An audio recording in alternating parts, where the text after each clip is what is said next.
Junkin is going to come up. I spent a lot of today writing many pages about JB, and then I just couldn't bring any of them.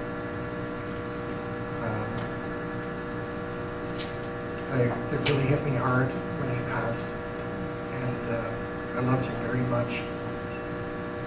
He was an elder for many of us in the men's division, but he was an elder for me personally. And in this day and age, when old men start disappearing, there's just not too many of them around anymore. And he was an example of a great older man for me personally. I was lucky enough to be with him in many situations that weren't maybe the same for anybody else. I don't know why, but we often ended up in situations where we were alone together, and we were quiet together. And almost like we were sitting on a back porch. We never sat on a back porch. We were either smoking or driving together. He would ask for a ride, and we just ended up together alone. And we would sit and just be with one another, and sometimes say nothing. Sometimes he would tell me about things, sometimes I would tell him about things. But I looked at this as a privilege, because I felt like he'd chosen me to be the person to sit on the back porch with him and to just be quiet with. And I loved him for that. And so we never had to say anything, really. We just got to be together.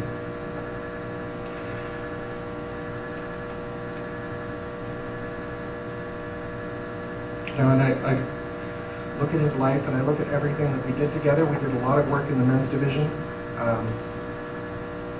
One of the weekends that the weekend that we created together, based on principle, was there were 4 archetypes of a mature man: the lover, the magician, the warrior, and the king.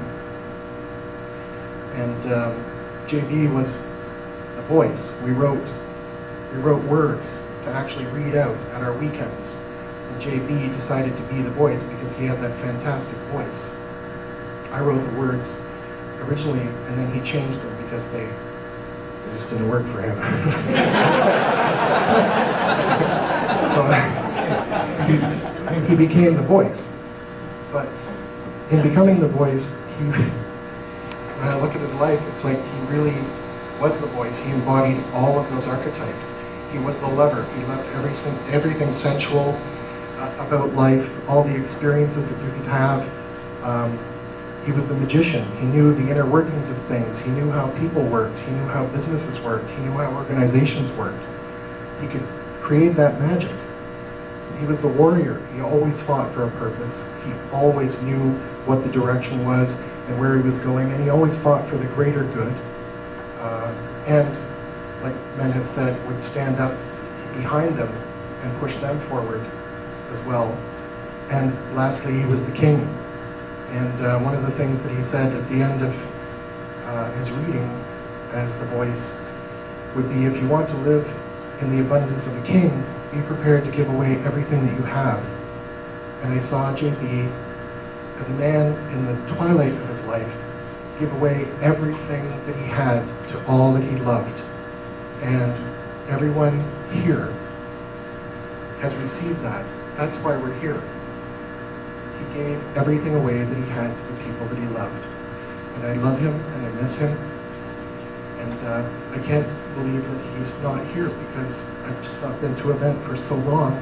He wouldn't be sitting here, like right there, probably going, "Get off the stage, you maudlin son of a bitch."